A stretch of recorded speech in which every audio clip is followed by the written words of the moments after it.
What a day to be alive. Welcome to Rise Up with Rick. We are passionate about helping you extract the most out of every day and exploring and enhancing all things physical, mental and emotional well-being and performance.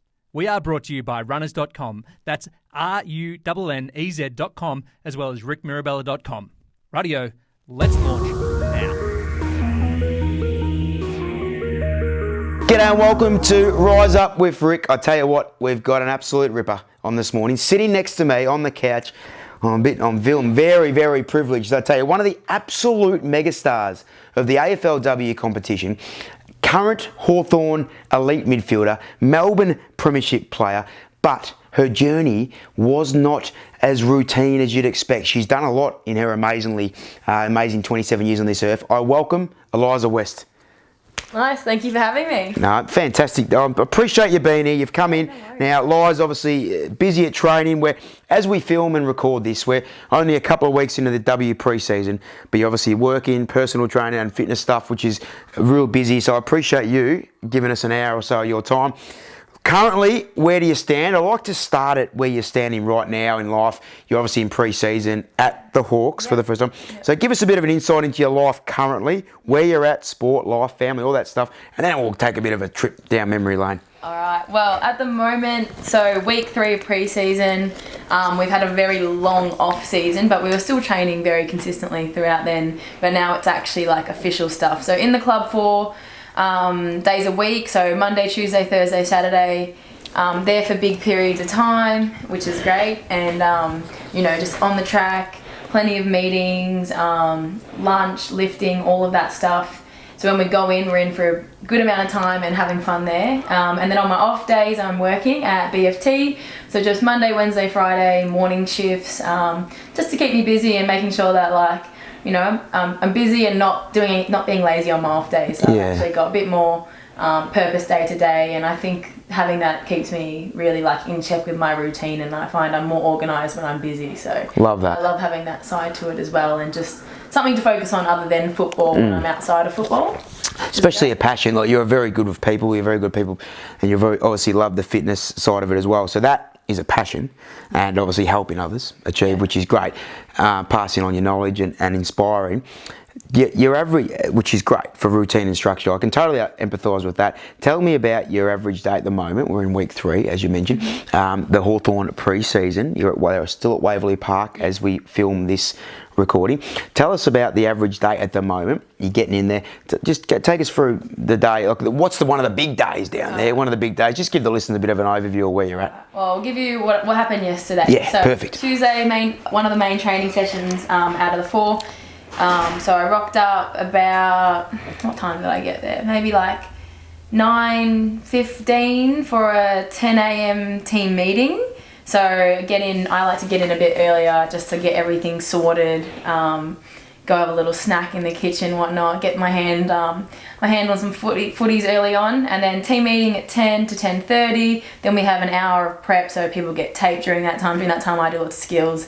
I feel like I'm always in the shed doing skills because I just like to get my hands on the footy, and then a lot of my teammates join in on that time as well, so we get good bonding and chemistry during that period as well. Love that. Extra craft. Yeah, extra craft, can't miss it. And then 11:30 on track till, 11:30, 12:30, 1:30 till about 2 or 1:45, 2, we finish up on the track.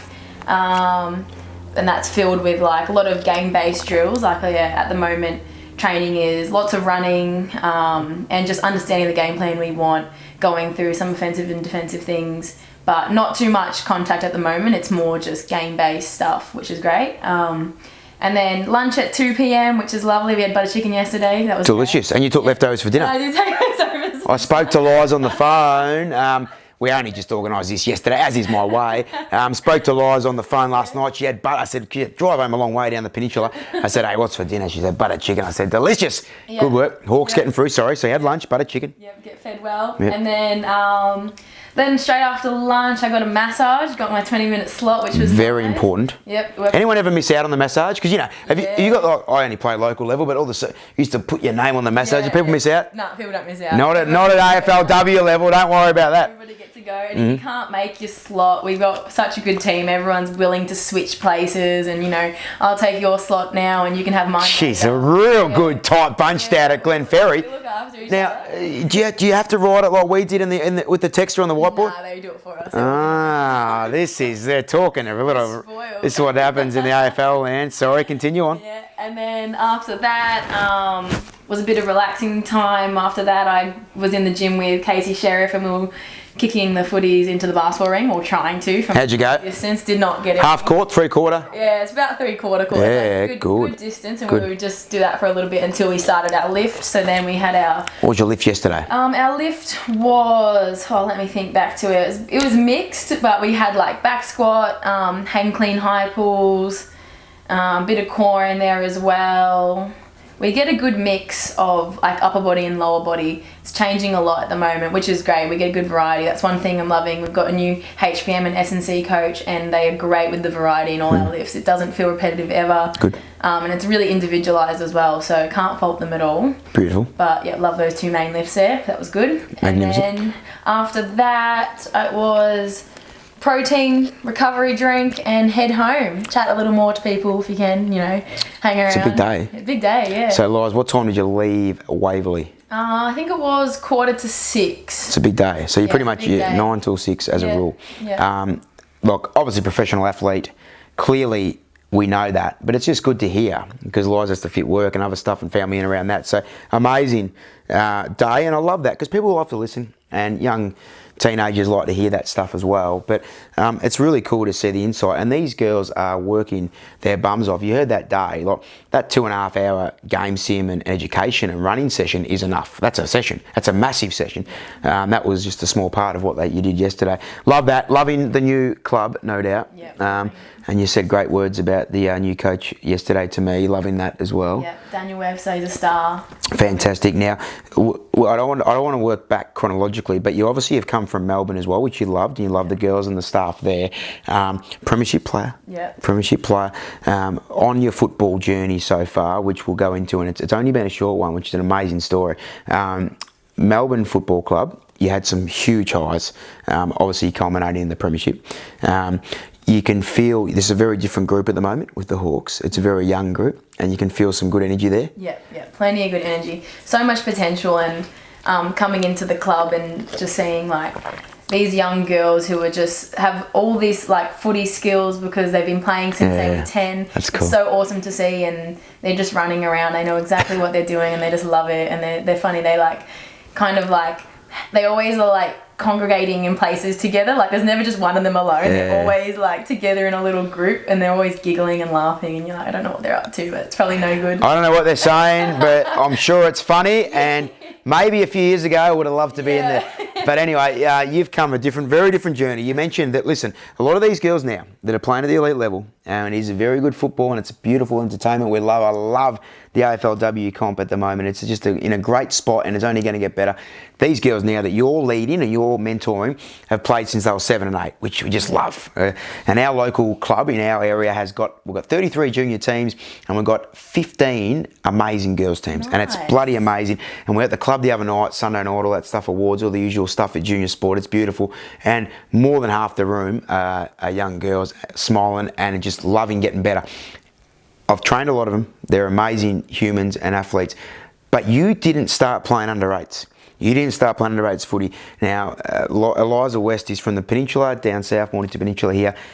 What was your childhood like? Give us a bit of an intel around your family and growing up and how you grew up, your major sports, because obviously there's one major one I want to discuss, but give us a bit of an intel on you. Always been down Mornington Peninsula way. Got mum, dad, and I've got 2 older brothers. So I'm the youngest of 3 and the only girl. Always been super competitive with my brothers. They're like, our age difference is like 2 years between each of us kind of thing. And they always played football growing up, but I always loved competing with them out in the backyard and doing all that.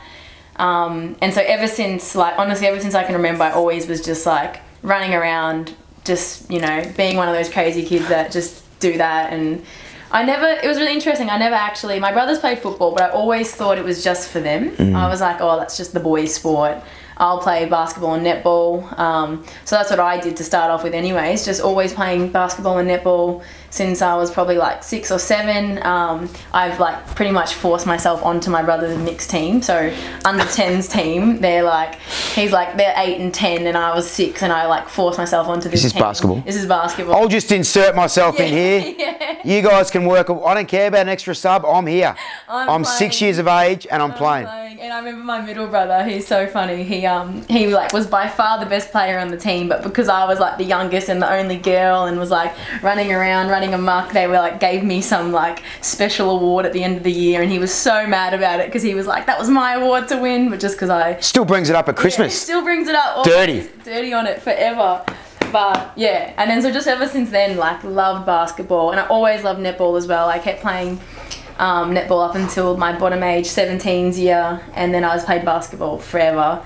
And I also played a bit of touch football. I don't know if you've seen much of touch football. It's kind of like touch rugby. I love touch football. Yeah, so I came into that from school, so from Peninsula. And Touch American football. No. Touch Australian rules football. No, it's like rugby more then. like league, yeah, like Okay. rugby. So like league, touch league. 6 on each team. I reckon the field's maybe like 70 metres, a bit longer, and then 35 wide type thing. Can only pass backwards, and it's touch. Okay, it's league. Yeah, if you look up Touch Football Australia, they've got some really good clips, and it's a very strategic running game.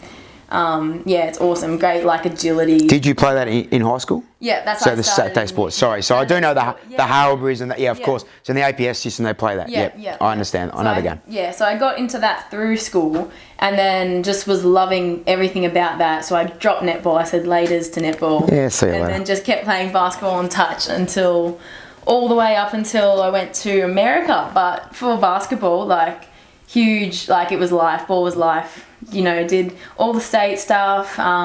Always was in like VJBL, Friday night basketball. Also, like huge shout out to my parents, how they drove me and my brothers around for Friday night basketball every Friday, and we'd all be playing at different locations. Just like, I can't believe like that type of commitment. It's wild. The rep basketball is real. Like it's real in Australia. Friday night. So who did you play? So Peninsula Private School. Yeah. In Mornington or Frankston South or Mount Eliza, whatever. So real heavy sporting background. Was your routine always that structured? You were always pretty self-driven, motivated. Growing up, as far as it sounded like a typical Australian household, as far as older brothers, 3, competing.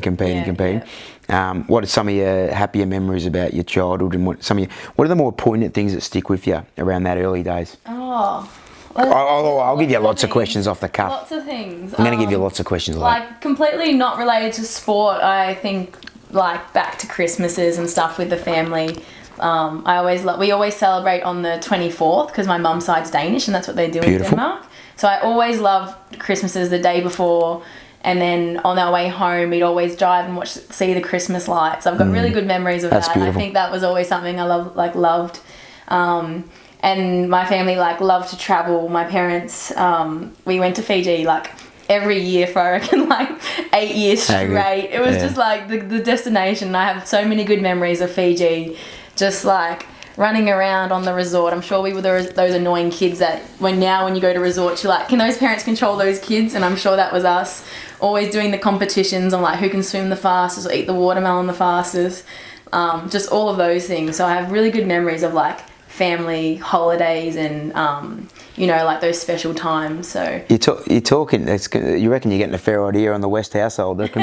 You're competing at everything, which I love, which we love in a really authentic, happy way. Look at her beautiful smile. So you rep basketball. When did that take over as a young Victorian? Because obviously touch football, netball, you gave the arse at 17. It was pretty much from year 12 onwards. Basketball. When did you think?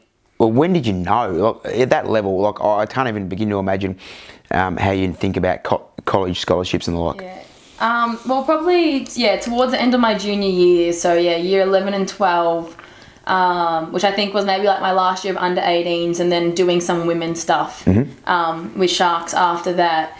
Our coach, he was pretty familiar with the US system. And all of that, and kind of put it in our minds of this could be an opportunity. We had a few really good players at the time on our team who were looking at that. So out of that team, there was 3 of us that went overseas. But yeah, our coach G, he's still coaching this day. He's a great coach. He kind of put it in our sights, and then from that moment, as soon as I knew that, like, oh my God, I can potentially play basketball in America, like I just was like, yes. There was like nothing. I didn't want anything more than that, was to like go overseas and play college basketball. And then so I was fortunate enough to get the opportunity to do that at Utah State, which was incredible. And yeah, I just like so many good memories about that as well. Oh, no, I want to get into that. So you're 18, year 12 year. Yeah. Have you already pulled the trigger on the decision to go to Utah, or was it a bit later on in? Bit later, actually. So initially I was looking at going to Canada first, and so I always knew I was going to go. So kind of like, not that I didn't try in year 12, but I was a little less like, oh, my ATAR, because I was like, I know I'm leaving. You could, and you had a fair pathway. Yeah, and then it was actually not until early on the next year when I was like, so I still actually applied for uni and stuff just in case, because, my parents were like, make sure you do this as well. And I was like, no, I'm going to America. I'm going overseas. And then it was actually like kind of a late call up. Utah had a point guard that left, and they were really desperate for one. And at the time, I didn't think it was going to happen because I hadn't heard anything, and there was this Canada offer, but like I really wanted to play D1 in America. And it wasn't kind of working out, but I knew I had Canada as the option, but that wasn't really what I wanted. And then once one day, like, my coach rang and he was like, Utah are desperate for a point guard, like, come speak to them. One of the assistant coaches is like at the club right now. And I went there and I spoke to him, and they were like, well, because it's kind of getting close to when we will start, like, we can't actually offer you a visit to check out the school first. And I was like, I don't need a visit. What a star. I was like, I'm coming. Because I was just so, like, it's just what I wanted so bad. And there was actually already Australians there. So, like, one of my best friends, like, Rach Brewster, she was already there. She was actually from Frankston, but we didn't know each other until we both met at Utah, which is so crazy. That is unbelievable. Yeah, and so now, so I'm still really good friends with her now that we've done that together. But yeah, I just went and loved it. I literally, like, I remember my first year went so fast because I just was loving it, eating it up, enjoying everything to do with it. It was just crazy. Well, no. How was your first week? So, a young girl from Mount Eliza or down Peninsula. How's your first week settling into Div 1? Yeah. Elite basketball, best of the best in the world. You can't get any better. How do you walk into the week? Look, how's the college, the situation? What were you studying? Like, all that stuff. Like, but the college is different gravy. Yeah. Well, it was when we first got there, we actually went for the second half of, like, summer school, kind of. That's when they required us to come back. So it wasn't the full-on college, like, straight jumping into that. It was actually, like, kind of a nice pathway. It was like you only had to do 2 summer courses, and then we got to train, and then it was also summer. So, like, I was leaving winter here to go into summer there. So I just remember, like, rocking up, meeting everybody. It was hot. We went to the lake. We just did all these things, and we're like, all right, well, this course pretty much, like, somehow got our way through those 2 courses. I was about to ask, like, as an athlete, as a scholarship athlete, like, let's be honest, the teachers just mark you out. Sure, they just pretty much tick most things. They'll just give you a bit of a push and a bit of a bit of a hug, bit of a say, you'll be right, Dale.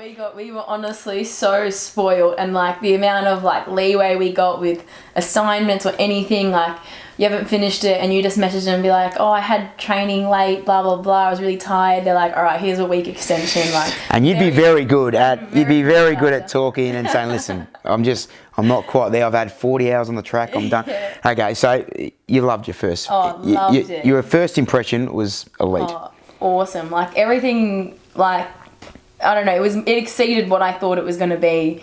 And then you're meeting the other athletes, and everyone's from different places in America or even other countries, and you're all there at this one school because you're there for a sport. And so we had a few classes that were with just with all the first year athletes at the school, and so it was called Connections class, and you literally just met everybody and got to connect with them, and so that was a really cool one. That's a great idea. Yeah, it was awesome because then we all stayed in the same dorm, so then you actually made it really easy to make friends with some of the other athletes from different sports, and Yeah, That's fantastic. Yeah, and you still like, you don't like, I'm not close with any of the other or any of them, but you still like know them, follow them on like Instagram and stuff, and see what they're up to. Yeah, it's pretty cool because that college experience is so unique, and obviously as all Australians and probably most other countries play other sports, you look at it and you go, geez, that would be the best.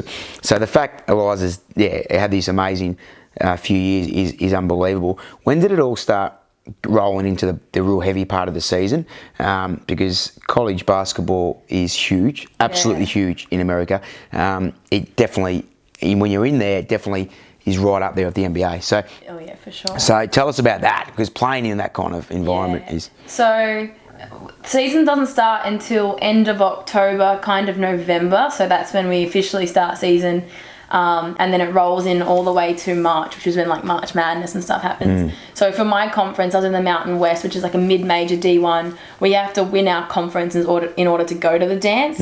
Unfortunately, like we didn't ever win, but it was still, even going to the conference tournament was like great in itself. Like you just get tournament gifts just for being there, and it's just so bizarre. It's like, they're like, oh, you got the tournament coming up, pick what speaker or what this you want. And it's like, why do we just get this for like being in the tournament kind of thing? That's pretty, but then if you win that and you go to the huge one, the amount of stuff they get is ridiculous. Like TVs, like 10 pairs of shoes, like it's so crazy, like that side of it. But in terms of like the basketball and stuff, it's like, you can't believe how many people follow it. And there's so many teams, so many conferences all over America, and there's just so much support. And you would have seen recently, like, especially on the women's side of it with like Caitlin Clark and Angel Reese and all them, like how much of a following women's basketball is now getting because of these generational athletes kind of thing. So, well, she's a generational athlete. She's a star. And she's a mega star, and she's great for the game. So you're running point on some of these games. So you talk about those tournaments, so getting close to March Madness and trying to get to the big dance and that. Is there a few games in your first year or two that stand out, or in over the whole period, that stand out to you as like this is, and you're running the point, you got this, there's cameras and people everywhere.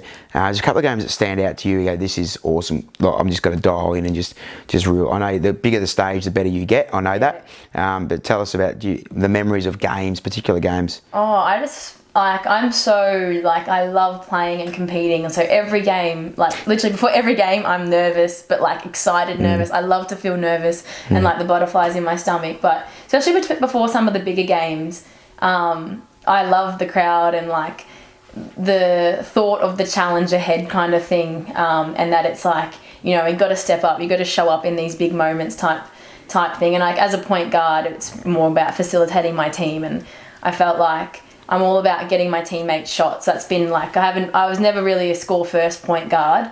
If you ever ask anybody that play with me, they'll be like, I always get compliments, not to put myself up, but I get compliments from people I play with because they love playing with me because I always find them shots. Love that. And I'm like, I'll take that. That's my kind of point guard, because to be honest, that's the old school point guard, what it should be anyway, to be honest. That was like me to a T, and like sometimes my friends would watch and they'd be like, just shoot the ball. My parents always say, shoot the ball, but I'm like, but I got my shooter in the corner waiting for it, like I'm going to get them a shot. And teammates respect and teammates love is greater than any bloody scorecard anyway, to be honest. And you make your team better. Exactly. And they listened to me as well because they knew I was trying to get them the ball. Well, a little bit bossy. You're self-proclaimed. I'm not saying this. A little bit bossy, self-proclaimed bossy boots out there. What do you mean? A lot of pointing. A lot of pointing. It's funny too because now, like, I see photos from when I was playing basketball and I'm always pointing at people like, you go over there, you go do this. And bossy boots. Yeah. And then do you know what's funny? I'm watching film from training on like Tuesday and all I can see me do on the film is point still. And I'm like, oh my God, I'm such a pointer. You're such a pointer. We still get your 30 touches. So you must be doing something other than pointing. Just like, 30 kicks, but a lot of pointing. A lot of pointing. And a lot of yelling. Hey, articulating, just bossy boots. That's I can imagine that. But like you said, facilitator. And you can't facilitate without communicating. Yeah. So you need to communicate. I haven't watched much footage. I apologise of these basketball days. But biggest crowd you played in front of back then? It's actually a good question. I'm not too sure. Maybe like huge. 5,000 to 10,000. In basketball terms, that's unbelievable, by the way. Yeah. And you're walking around Utah. Now, Utah haven't got a football side. I know they've got college, but they haven't got an NFL side. Now, I don't think they've got a hockey side. They haven't in the NHL. So it's all about, apart from the Jazz, it's all about the college sports. Right. Okay, and we've got some beautiful Utah members in runners. We love them, and shout out to them. Now, listen, tell us about walking around the town, just like the point guard of the D1 side, just strutting around, varsity blue. I imagine just strutting around, everything free, going to get a coffee, hey, dinner, hey, no need to pay tonight. You get a steak and chips, no need to pay for that. But you just like strutting around, just the actual Michael Jordan of the era. Oh, not at all. I wish it was like that, but no, it was like the town really supported us. All of our sporting teams. It was really so we're in Logan, Utah, which is pretty north. It's only like half an hour from Idaho. Wow. The town was very supportive of like all of the college teams, which all of like the Utah State teams, which was awesome. But primarily football. So I'd say like the footballers, they were walking around like stars. Bloody footballers. And you know who we had? We had actually my issue was everyone always asked me if I was a soccer player or a gymnast because I'm so small. Yes. And I was like, no, I'm a basketball. I get that a bit as well, Eliza. Why is that? Why are they doing that? Right, everyone needs a good rover and a point guard. Don't mind our Australian shepherd in the backyard. She's digging through carpet there, Gyps. For Christ's sake, just settle down. That's disappointing. Point guard and inside mid, the two greatest positions there are. Yeah, gymnast I definitely would understand that. Yeah. It's cool, isn't it? Like, it's amazing. I just love seeing other cultures, sporting, like environments, and that is, in my opinion, as good as it gets. D1 basketball. So, awesome. How many years spent there, and when did you think, okay, it's going to wind up and start thinking about other pathways? So 4 years there. You did the full thing. Good girl. Degree? And then, bachelor in science, majoring in biology. Good girl. Which was all good. And then, once I started finishing up, I was thinking about like home, what I was doing. I also was like loving college life so much that I didn't want to come home. I feel like, So like in 2020, it was like when COVID was starting as well. That was when I was coming back. And I probably should have come back in like start of April, and it wasn't until like 1st of June was till when I came back because my parents were like, you have to good time to come back to Victoria. June 2020. Yeah, and I came and did the 2 weeks hotel quarantine. You did not? I did, in the dodgy hotel. I haven't actually had anyone on ever. Actually, I don't reckon I've ever had a beer with anyone that's been in there. Tell us about that. What was that, 2 weeks? 2 weeks, and it was like, and so also because I was coming from America, I didn't have any like Australian money, so I couldn't Uber Eats anything, and so I was just getting the hotel food. You're kidding. I know. I mean, my parents and like friends sent like of course chocolate and stuff and whatnot, but it was like that's extreme. It's extreme, and it was so like the first week went fast. Like I was just I think I was still on America time for the first week. Just sleeping, getting up really early, and just doing all that, watching TV shows, and I was like doing like online boot camp, like on the carpet. Training on 5x5. I was doing it, like doing all this stuff, like working out, and had my coach sent me a skipping rope, so I was skipping, and a basketball, I was dribbling, so I'm sure the people below me would have loved that. No. They had bigger issues than you dribbling a basketball just above them. I'll give you the tip. Yeah, but the food wasn't great, not gonna lie. It was like, and also like waiting for the food to get delivered was so like me just like, come on. And I reckon I've never drank so much tea in my life because I just kept getting more tea bags. Jesus, this is where we're in real dire straits here, you know? And it was the dodgy one. We're not gonna. There was a lot of stuff going on there. There was a lot of dodginess going on. Geez, that 14th day, you would have been more than ready to. Oh, I was so excited, and they actually let me out early, and I was like, yay, like. I'm out. So you drive back to the peninsula, and after so you've been.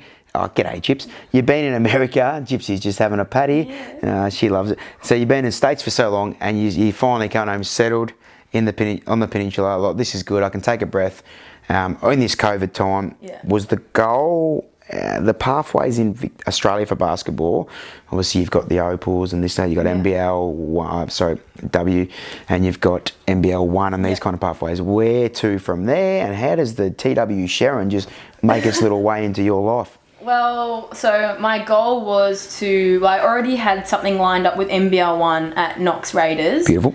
With Kennedy, which was really nice. Very good club. Yeah, really good club. And so I was always going to do that. And at the time, it's not even that long ago, but I'm trying to think back to it. I would have assumed that my goal was WNBL at that time as well. So Knox in NBL 1 would have been like the starting point type thing. But just being back in Aussie basketball, I was just excited to get back into that and play and do all that. But at that time, the list manager at Melbourne, so like kind of as I was starting back up with Knox, the list manager at Melbourne messaged me and asked if I wanted to give footy a go, just because I'd come from basketball and also had touch football background as well. So they were kind of like, oh, we've identified you as a cross-coder, like a potential one as well, like, did you want to give footy a go? And I was like, yep, sure, like I'll give it a crack. And so I went up to Gosh's paddock and first he came down to Mount Martha to kick with me. And Pause. What month in 2020? I think that would have been like, it was before the huge lockdown. So winterish? Yeah, winter. So middle of the year, July-ish, 2020. Yeah. Get that. We're recording this, not to date it, but we are recording this in June 24. Think about everything she's already done in football. July-ish 2020 is not even 4 years ago. Your first kick with this fella. Yeah, it was like me just having a kick and never kicked the footy or like... Oh boy. Yeah, it was a few clangers. Oh yeah, and so like I reckon he'd organise like, oh, he's going to come down on this day, like come down to Mount Martha and have a kick, and I reckon there was like, that was in 2 days. And so the next day I made my dad and my brother go to Mornington Oval and kick with me, because I was like, I don't know how to kick, I don't know how to do any of these things, and like my shins were sore because I was just kicking the ball on my shins. My socks were red because This is the day before? The day before. Okay. And like I was so sore as well the next day because I was just trying to learn how to kick, and my dad was like, oh no, like this is not going to go well, eh? And my brother was the exact same. He had no hope. He was like, oh gosh, just go back to basketball. Yeah, they were like, this is awful. And then so I go kick with Todd the next day, and it was raining, and he had these brand new white shoes on, and I kept kicking it into the mud because I was so bad at kicking, and his shoes got dirty. Jeez, you're painting a picture. Yeah, I know. You're painting a picture. And he was like, did a few handballs with me. He was happy with my handballing and like my hand skills, which was good, but the kicking, he was like, oh, it's going to be a concern. Yeah, got a little bit of work to do. But he was happy enough that I got invited to go do a session with like the head coach and him at Gosh's paddock. Okay. And so at this time, I think some of the girls were doing like pre-season training stuff. So a few of them had been out there like before I'd come and done the session, and so I rocked up at Gosh's. I was so nervous. I was like, oh my god, like I'm so scared like that they're not going to like me, or like that my kicking is that bad or something like that. Pretty nervous. Yeah, I was really nervous. And that's then, fair enough. And then I didn't have boots either at this time, and it was bucketing down. Oh no! Winter. Runners in winter, marvelous. Yeah, and one of the girls, Lily Mithen, actually lent me her boots for the session. She's a star. Which was nice. What a legend. And then did some kicking with Mick and some running and whatnot, and after that they both were actually like pretty happy with it. They were like, you know what, like you've just started, like we think we can work with you type thing. And then literally while I was at Gosh's paddock, the notification came out that we're going into a 6-week lockdown stage for whatever it was. And so after that happened, they kind of reached out to me like 2 weeks later, and Todd was like, look, we're going into this lockdown. We're not gonna like take the opportunity on you for a rookie like spot. They went in a different direction with like some Irish girls with Gaelic, just they got better, they've already got a lot of those skills kind of thing. And he's like, but if you want to keep doing football, like we're welcome to try out for the VFLW team at Casey. And I was like, yeah, I'm not done. Like I want to keep having a go. And so I went and tried out for the VFLW team at Casey like way later, like December 2020? Yeah, December 2020, almost January was when the tryouts were happening, and it was and so during that time when we had our 1 hour of outside time, once again I would go force my dad and brother to kick with me. I was like, you guys will kick with me. How good's dad? Yeah, they were huge. They were huge. Dad and brother were very That's helpful. Beautiful. And they've been the whole time. They still come kick with me all the time. Like, well, it's only not even 3.5 years ago. Like, this is amazing we're even sitting here, to be honest. Yeah, and then then I tried out for the VFLW team, and then my mum was watching me try out, taking photos and sending to my dad saying, she's not kicking it well. Mum didn't have high hopes. His ball drop is an issue. The ball drop was such an issue. And then, I love this story. And then I eventually, then they said, yep, you've made it into the team. And I was like, yeah, it's exciting. And then I started training with them. over January, February, and then during that time I was also training basketball. So I was also training at Knox because we had that NBL1 season coming up. And so I was doing both those trainings, and I think I was doing a bit of CrossFit in there at the time as well. Oh, Christ. That's a lot of loading. It's a lot. This is a lot of loading. Not much regeneration in here anyway, especially basketball. Load management was not good. Anyway. I was doing a lot. You got through. Yeah, I got through. And I was just learning so much at football every time I went. It was super exciting. I was still awful at kicking and trying to work through that. For those out of Australia, out of Victoria, the VFLW is the second best competition there is. So it's a fair. She's not going to local footy. She's stepped up to Melbourne's reserve side or feeder side, whatever you want to call that. So the VFLW is what she's trying out for currently, and that obviously went quite well, despite her mum's opinion on the ball drop. The beautiful Mrs. West. And so that did all that pre-season, and then started playing. And got to play straight away, which was really nice. Where they slot you straight up? Straight into the mids. Straight into midfield. Say, hey. Yeah. No need. We're a natural ball hunter, point guard. Makes sense. Yeah. So I was always trying to extract the ball, I guess. Distribute by hand. Yeah, distribute by hand. I love this. Strong in the contest, and although I was like struggling with like general game IQ and like running patterns and whatnot, literally every training session, every game, I was learning new things, and I still am, but like at that point, like the amount of things I was learning was just crazy each week. But it was great because I was like, oh my gosh, like at least I'm learning stuff and kind of getting better. Exactly. And I put it to you, like that little bit more mature, Yeah. coming out of a genuine, I know the D1 is professional age, so you've come out of that system where you're not going to get any more elite than that. So you're coming back to a new sport, yes, but not totally foreign. Growing up with it, watching your brothers, you're a Victorian girl, so footy's everything. Yeah. And you had the hunger to learn, competitive beast, love a physical contest. It was a perfect storm, really, for someone learning, even though you couldn't kick that well yet. VFLW, how'd you find it the first few games? Just getting a fair bit of the pill? Yeah, I actually like surprisingly did well. In my first game, my brothers, another thing that they're dirty on me for was like my very first game of football was at Icon Park. Against Carlton. Yeah, they were like, there's no way this girl doesn't play football her whole life, comes in first game Icon Park. So the old Princess Park is for the listeners, Carlton's home ground. They were dirty on me for that too. It's a 140-year-old stadium. It's a beautiful 30,000, I think. 20. It's a beautiful stadium. Not bad. Yeah. They're kicking the dew off at Mornington somewhere, and you're bloody playing at Princess Park, Icon Park. Yeah. Continue on. Yeah. So first game went well. Like I'm pretty sure. I remember coming back after the game and like I had touched the ball a bit, done a few funny things, and like my brother after the game was laughing and he was like, we're going to rewatch this game because I was just laughing at some of the places you were running, and he's like, we're going to rewatch this, I'm going to show you where you were running wrong and all these things, and he's like, ball's going this way and you're running that way, like what are you thinking? I'm like, I don't even know, like I was just trying to... I really like your brothers. I don't know them, but I love them already. They're great. And also, I really do love them. We'll get along well, but also banter, but educating. Yeah. So, yes, they're taking the piss, but they're also educating. Constructive banter. Yeah, they were very good. We love that. How'd your first season play out in that film?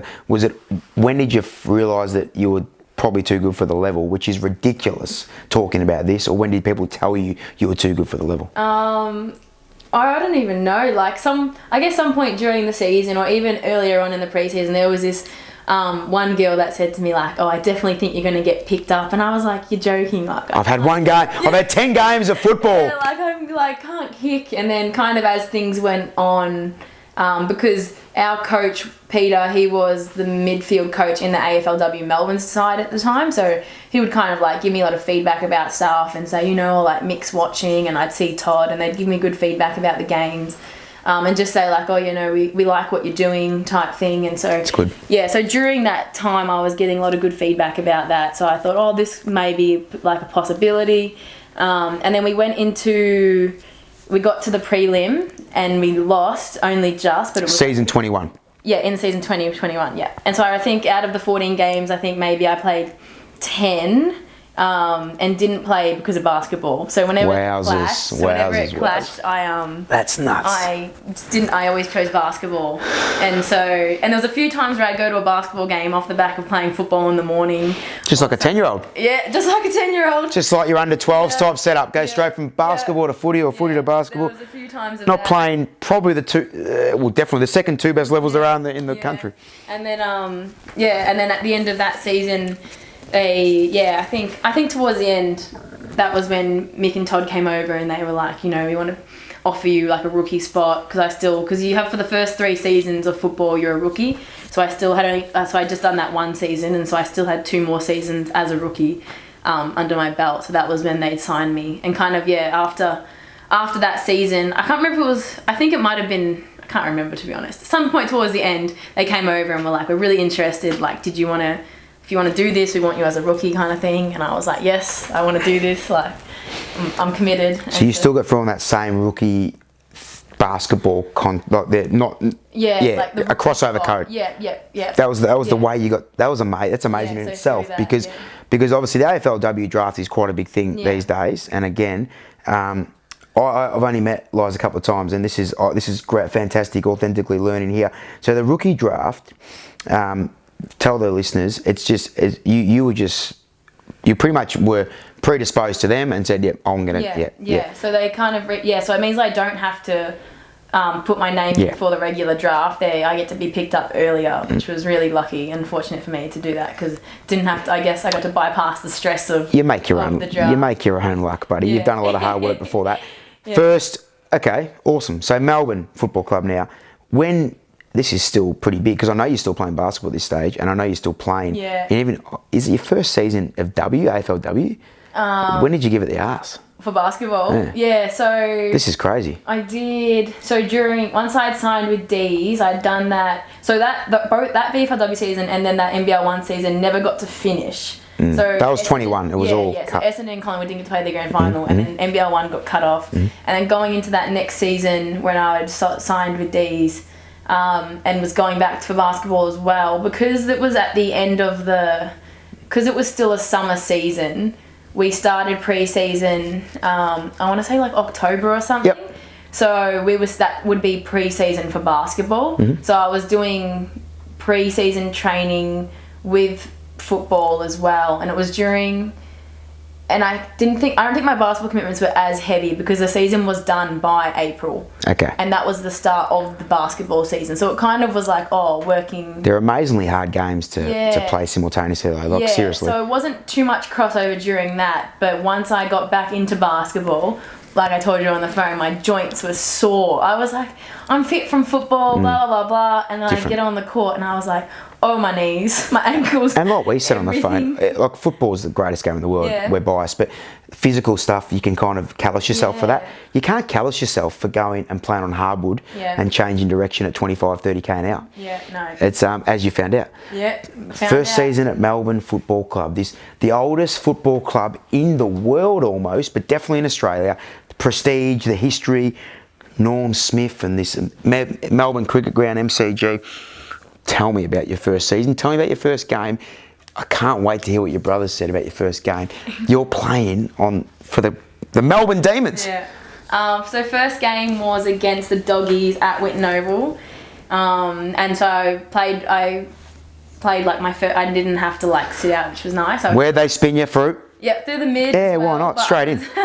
I was as the like off the bench, so it was low game time, but I just wanted to like get out there and do everything. And I still was learning so much. Like if I compare like where I'm at now compared to that first season, like just completely different in terms of like just game understanding and a whole bunch of things. So when I was out there, I literally just had like one job to go extract the ball and go do all that, do that stuff. The things that came a bit more naturally to you. Yeah. So I just went out and did that. There wasn't too much thought about what I was doing. Hunting the footy, hard at the contest, good in the contest, strong, extract by hand or foot. Yeah, so from memory, I had a solid game. It wasn't like, oh my God, like this is, like, I did my role, which was perfect.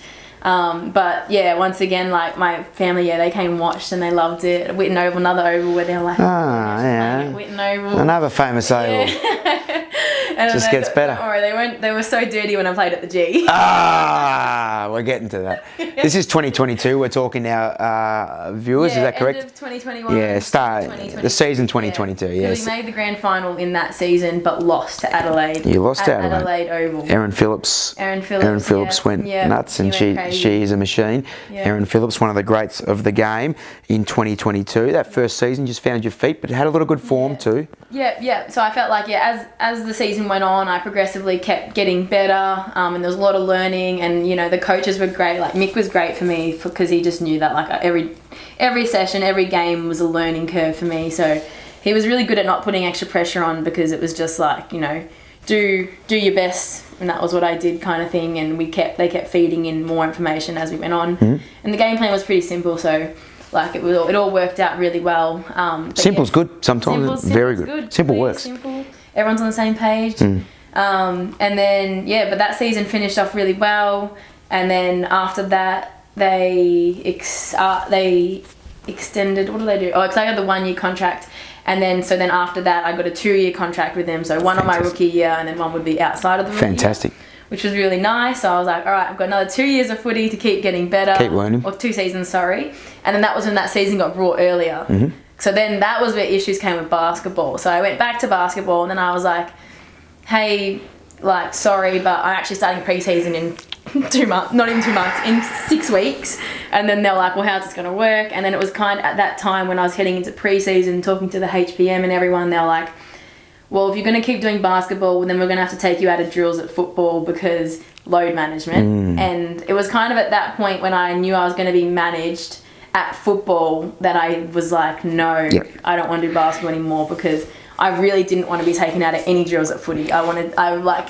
I think that was a really good point of me, like, making that change. Sliding doors right there. Yeah, and that pivotal. That made me be like, me missing out at football was worse than me missing out on basketball. And I was like, I'd rather not have basketball and just focus on football. I'm loving it. It's a challenge. Like new challenges every training session, getting better every training session. Like there's ups and downs, and it was just more exciting. And I loved the game, best game ever. So. Yeah, that's amazing. So that's a pretty big moment in your life, because you established yourself as a very good footballer, but you hadn't become, like, you hadn't got to the heights you got to that year. Post basketball, when you've just fully committed, just all invested, jumped right into the fire that is AFLW. That season went quite well. That was a great season. So take us through that year. Yeah, so I think once I had stopped, once I stopped doing basketball, I just found that all the time that I was giving to basketball, I just gave it all to football. So, and then that was just like double the hours, like more, like, outside of training sessions, I was going to Casey with Shelley Heath, we were doing skills, we were doing this. At home with my dad and brother, again, more skills. Love them. They were always there to keep kicking with me. What are their names? Jeremy and Riley. How good. And Lachlan, actually. Oh, give them all. Give them all a plug. Give them all a plug. Charlotte was good for the banter. We love it. We love the West family. Yeah, they've been great. And then and so I think just so much more time, spending more time with all the coaches. Like all the coaches at D's were incredible. Like Mick, Pete during that year as well. Pete actually left that year, but he was very influential for me. It was Brewer and Dale Amos. Amos? Well, very, very, very good. Geelong and Collingwood. He's been everywhere. Yeah, so having all that coaching support around us was like, how can you not get better when you have all these resources around you? And if you were putting in the time, they were putting the time into you. And it was just, I think we got a really good reflection of what that looked like as a club and as players. And I know for me personally, I felt that as well. Like, the more time you invest into something, you're going to get more reward, and then people are more willing to invest because you actually are putting yourself out there and wanting to get better. So that's showing up regularly. Yeah, and I think that was. It does compound. Yeah, it does, and I think it was full team buy-in. Everybody was doing extra skills. Like it wasn't just like a couple people. It was literally the whole team was doing pre-training skills at Amy in this small space. There's not enough room, but we're all still doing it. Then we're outside Amy doing it. Like. It was honestly just such buy-in, which was amazing. You can feel that culture building. Yeah.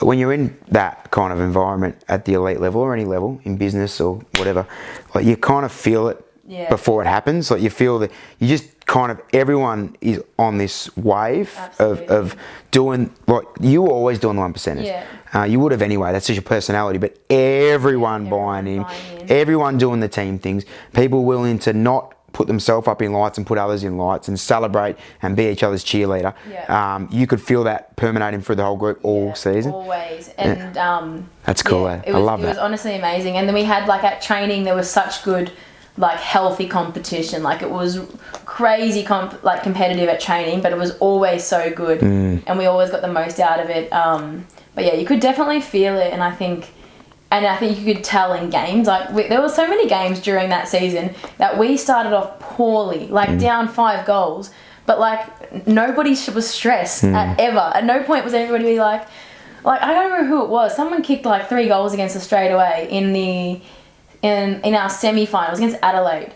They literally came out firing, kicked the fastest goal in AFLW history, like 7 seconds. Literally sitting. Yeah, like, literally, like, did that. They were on fire, and I just remember nobody being panicked and being like, what's going on? Everyone was just relaxed and just stuck to it, because we were like, you know what, like, we believe in what we're doing, we're buying into our system, and we're going to get it done. And then we did. Like, it was just, like, so many moments of that. Lots of goosebumps on me. And no, I'm seriously, that's a passion of mine. Feeling. The elite cultures, and when you hear stuff like what Liza's saying, nothing could penetrate your belief.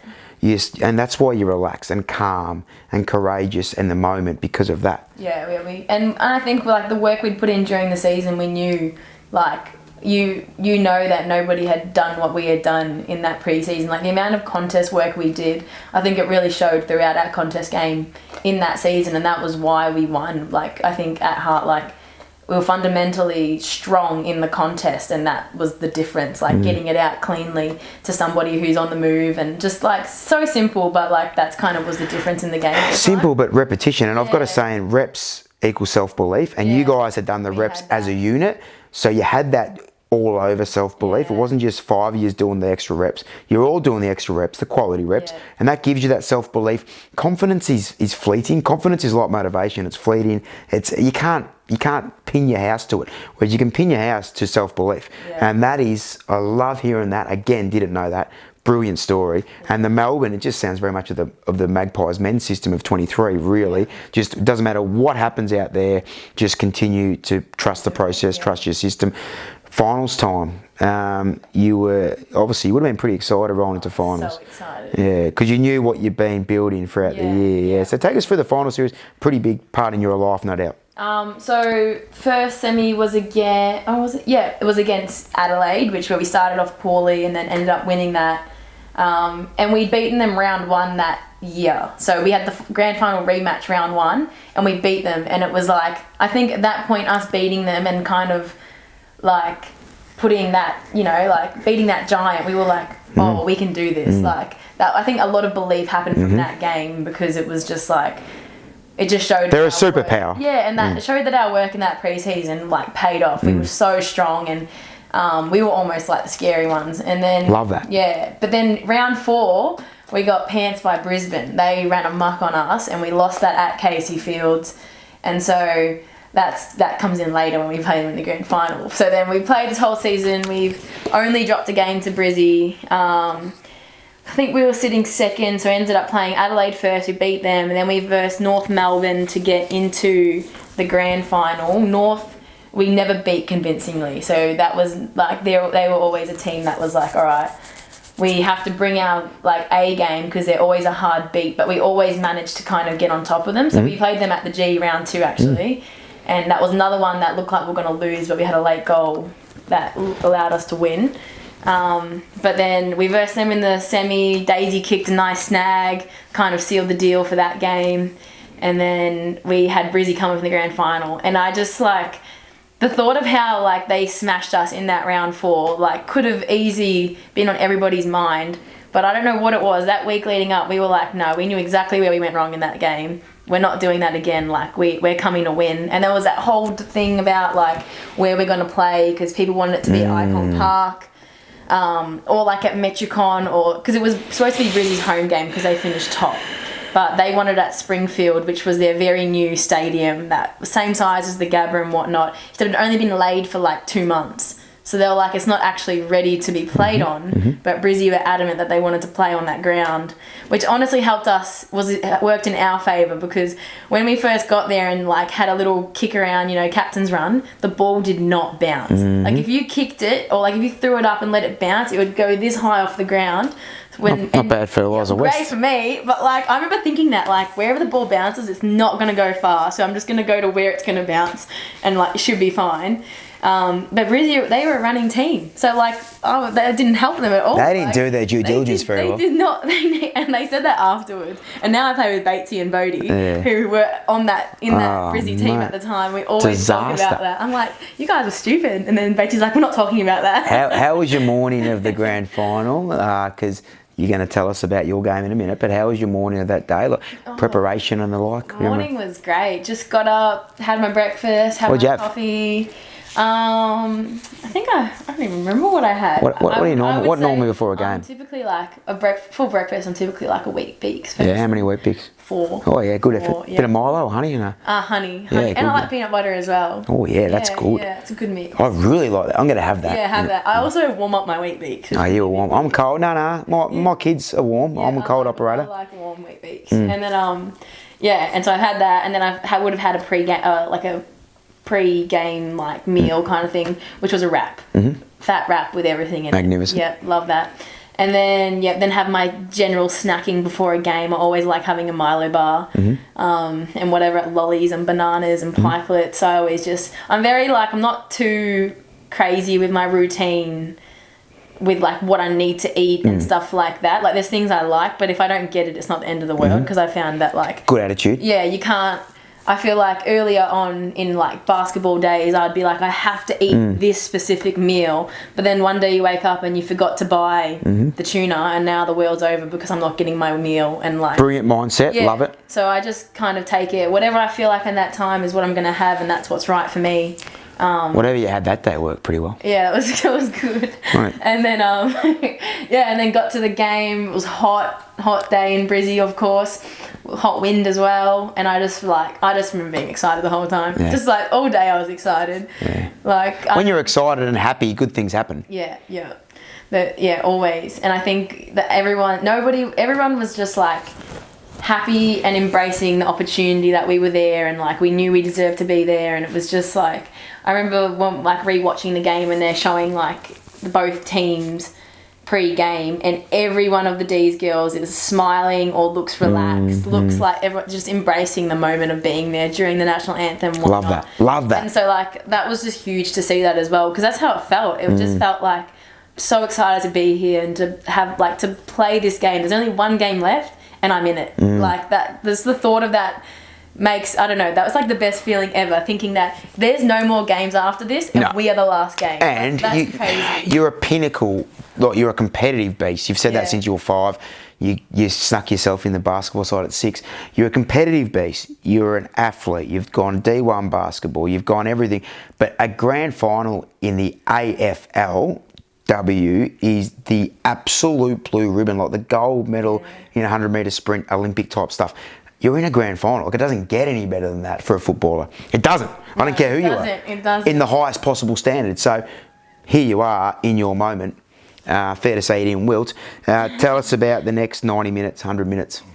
I spoke once again, brother Riley comes into this, so Rizzle, I love Riz. Riley pre-game, so I get my messages from like all my family members message me like good luck, blah blah blah. But Riley's classic caller. He always wants to chat for 7 hours. Good on you, Rizzle. Yeah. You call him Rizza sometimes? No one does. I just made that up. Good on you, Rizzle. We'll call him Rizza. Yeah. And so he calls me while I'm like doing my braids or something, because I have my game day hair. Oh, game day braids. Yeah. And then we were just talking about the game, and he was like, you just need 2 things to focus on for the game, and he like said to me that I think it should be like energy and aggression around the contest. Love that. And then sprinting to the next contest. He was like, they're the 2 things you're going to focus on for the game, and he's like, don't worry about anything else, because he's like, once you're in the contest, you're going to be aggressive, whether it's tackling or winning the footy. And he's like, but the next thing you need to do is make sure you're at each of those contests, so make sure you sprint there. And so I was like, all right. He's a wise man. He's a wise man. And so I did those things. They were my two focuses. I agreed with them. I was like, they're good ideas. They're really good, I'm gonna Riley. do that. And the rest takes care of itself normally. That was literally all I thought about, was just be energetic and aggressive at stoppages, contests, and then as soon as that ball moved, I was like, where's it going? Because I'm going to get there to, put myself... I really want everyone to listen to that. Young footballers, over and over again. That was brilliant. Yep. Yeah, and then literally I just focused on those two things and just played as hard as I could, and then we won. Wow, you won. Now tell us about the last 10 minutes or so. The last 10 minutes out there, and then I'm going to ask you to be a little bit not modest and just tell us about your stats that day. But I need you to tell us about the last 5-10 minutes. What was your mindset like and the feeling in your gut? As soon as we took the lead, it was just like, holy crap! Like, oh my god, we're in the lead, and then. That's awesome. It was just like unbelievable, and I was like, we cannot like drop this lead. Last to score.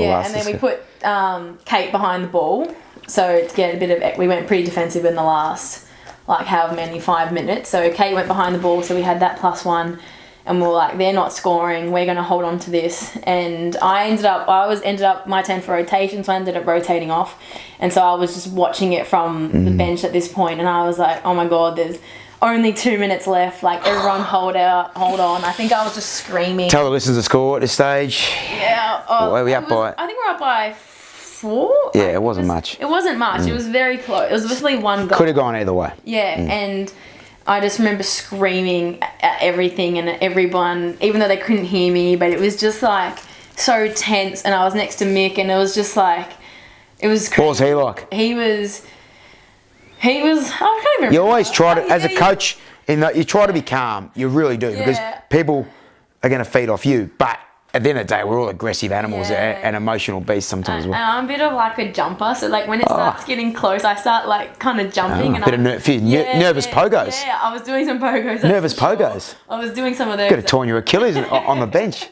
Last 30 seconds, there was probably like 40 pogos. Yeah. And then, and then they were telling us the clock, and we were just yelling, and then something had happened, or it looked like Brizzy were going to be off, and like luckily we had +1 behind the ball. Kate marked it, hit Hanksy out wide, and then Hanksy sent it back in, and then the siren. Iconic. Iconic siren went, and then I just legged it onto the ground, and like my bestie. Who'd you hug first? Shelley. So Shelley Heath, just from Mornington as well. We carpooled with each other every training session. Just targeted her. Games, yeah. I just legged it onto the field, went straight at Shelley. She came straight at me. There's some really cool photos. I should send them to you of us. You will send them to me, and we'll put them on the socials. Yeah. I'll send those photos. Please do. They were insane. That's beautiful. And then got around everybody else. It was just like, can't believe we won. It was just huge celebration. So much like euphoria and everything.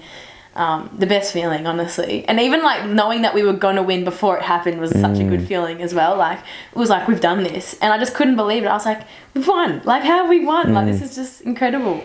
So we talk about loving the journey and loving every day, because you can't live for that moment. But when you do achieve that moment, which is the elite of the elite, on the biggest stage of all, in the best and highest level there is, on one of the hardest games, if not the hardest game in the world, it's pretty phenomenal. Oh, now, incredible. Look, just give me a listen to your stats that particular day. What were your numbers that day? I had 19, which ended up being like equal higher. So it wasn't a super like disposal heavy game, but because it was like very contested and whatnot. You played very well. It was 19 disposals.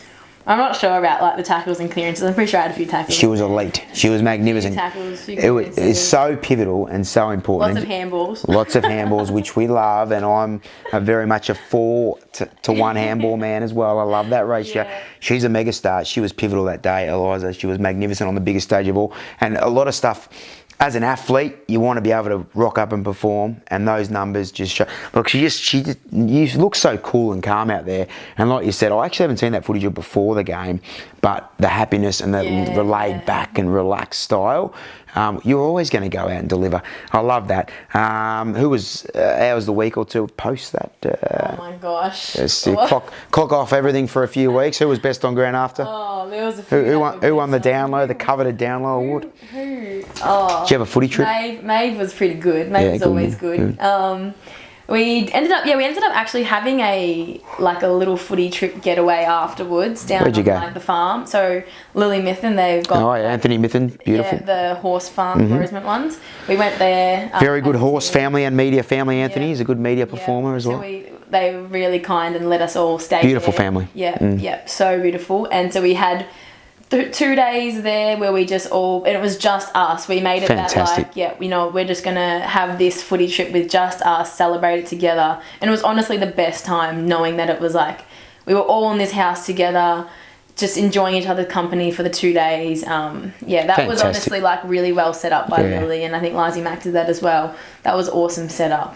So loved that, and then obviously before that and after that, we were all meeting up at the pubs every night and whatnot. What was the most frequented pub? What was the pub that you...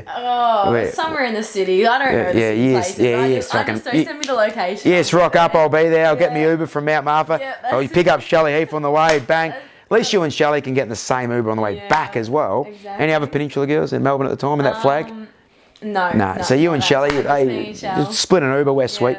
Oh, I just love it, and I loved hearing you describe that, because that is the pinnacle. And like I said, listeners overseas, that is gold medal Olympic stuff, World Cup in soccer, NBA, WNBA final, it's everything. It's huge, and Australia loves Eliza and loved that side. That was a pretty popular side. Yeah. By the way, look, every premiership side's different, but that side was very popular. Had some really affable and real hard-working, popular people like Eliza.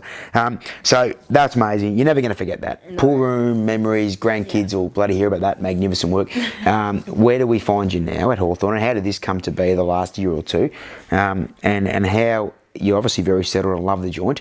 And I guess, how do we come to be here? And then we'll talk about some of your routine, mindset, and future. Yeah. So after that season with D's, I had one more season.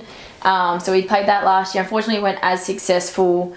I think we just, I don't know, I wouldn't say it was premiership hangover, but I would say that we probably went in thinking that if we do the same things, we get the same result. But with an evolving competition and league, you kind of have to change what you're doing to keep bettering yourselves. And I think other teams did a really good job of that. So I think that really showed for us last year that we needed to have done more prior in order to, if we wanted to keep that. It's why it's so hard to go back to back, guys.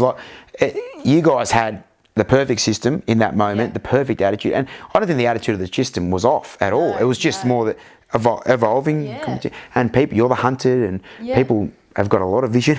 They know exactly. And even if you're even 0.5% not as hungry, not even, I'm not saying every individual, but even 4 individuals out of 28 aren't. It just, premiership back-to-back is as hard as it is difficult, to sport. So we kind of found that out a little bit, and then towards the end of the season, just with conversations with everything going on, you have your exit meetings and everything, you talk to your manager and you hear that other clubs won't have interest in you and whatnot. And then kind of towards the end, it kind of felt like my time with Melbourne kind of reached its kind of end, and it was I think it felt like that. I mean, I loved D so much, loved playing for them, loved the opportunity they gave me, the girls, everything about it, but just some things come to an end, and I think it was kind of hard to accept because that was where I started my football career. They were the ones that gave me the opportunity, and it was sad to be this is the end. But then I look ahead and speaking to Hawthorn and the opportunity that they have and the challenge that they have ahead of them as a building side program that's trying to get established was so exciting to hear. And when I went and spoke with them, it was just full excitement, and them saying obviously they're going to, when I'm there, talk to me about how I would fit into their program and how that would look. It was very exciting, and they were you're not here to just fill this spot. You actually, we want you to come here because we think we can develop you and we can take you to the next level, and we want you to be able to do that with us and this team.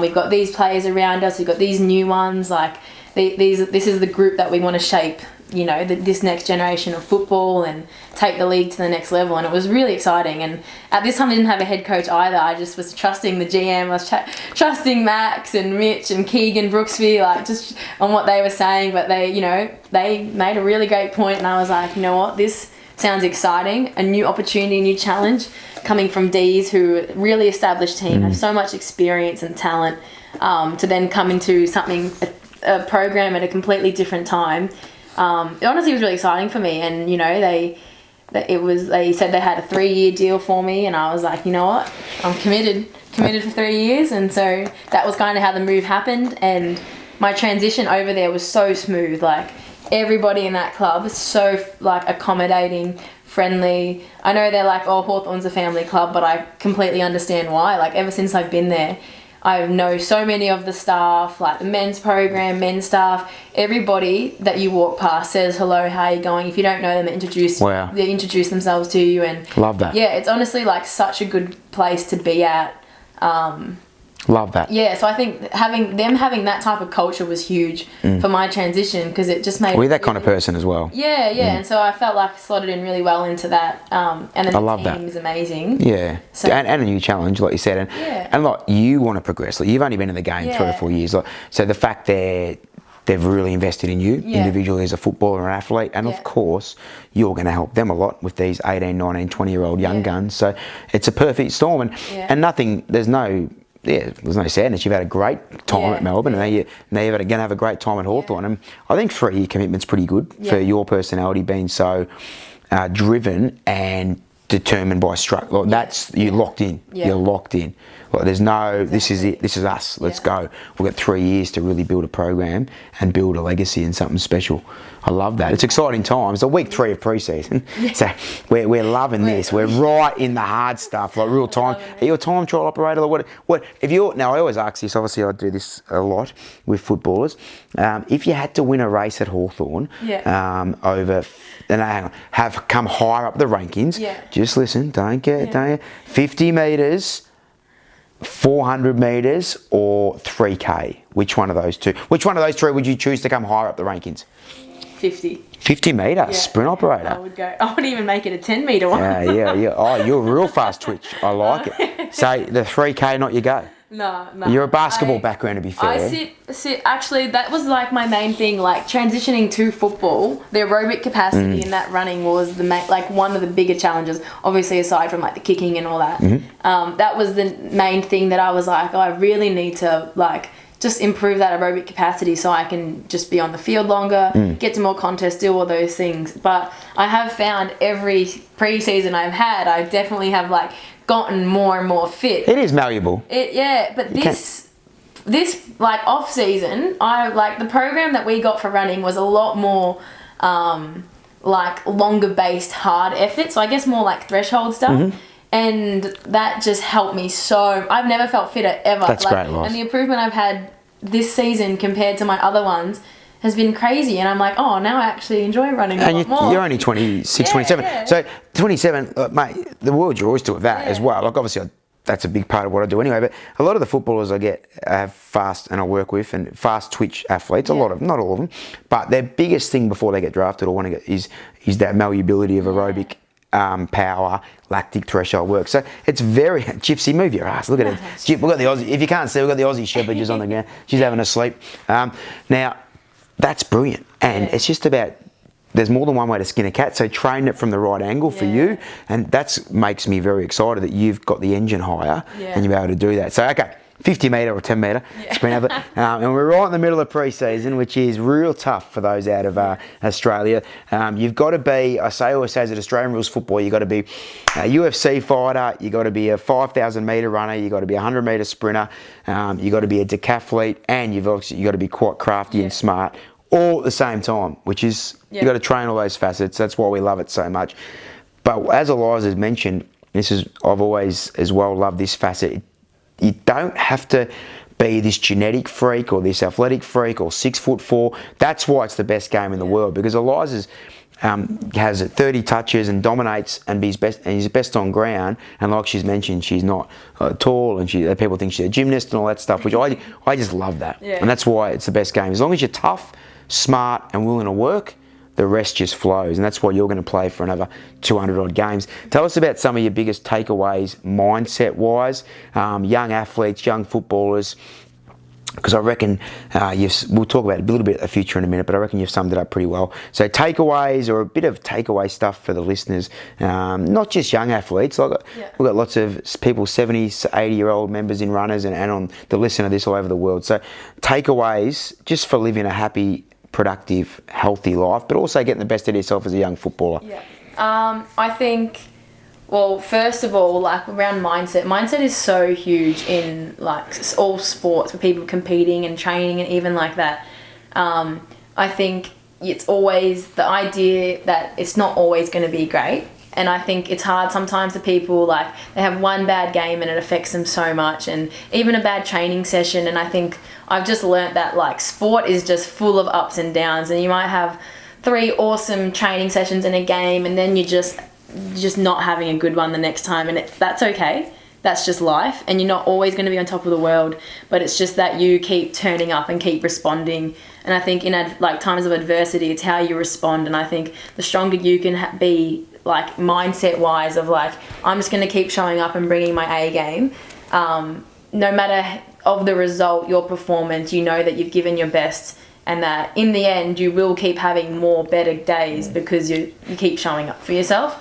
I think especially with a lot of young athletes I've seen, because I've coached like a bit of basketball as well, and seen with footy kids, just so quick to be, even some of my teammates, like messing up one kick or like missing one ground ball, and it's like dropping the head or just not being happy with themselves. And it's like, honestly, nobody cares that you didn't do that right. Like, I don't care that you messed up that kick. All I care is that you understand why you messed up the kick, and on the next one you're going to try correct it. And if you don't, that's still fine. Just keep working at trying to correct it. It's like never the end of the world when you make a mistake. And I just see like so many young athletes just being so down on not playing well and just like really getting their head about it. But it's like, just move on. Like, you got to have like goldfish memory with sport and things, and it's like, that's fine. It's okay to not do well. Just keep showing up because you will do well. Goldfish memory is a term I love, and it's brilliant because you can't live in the past, and you certainly can't be anxious about the future.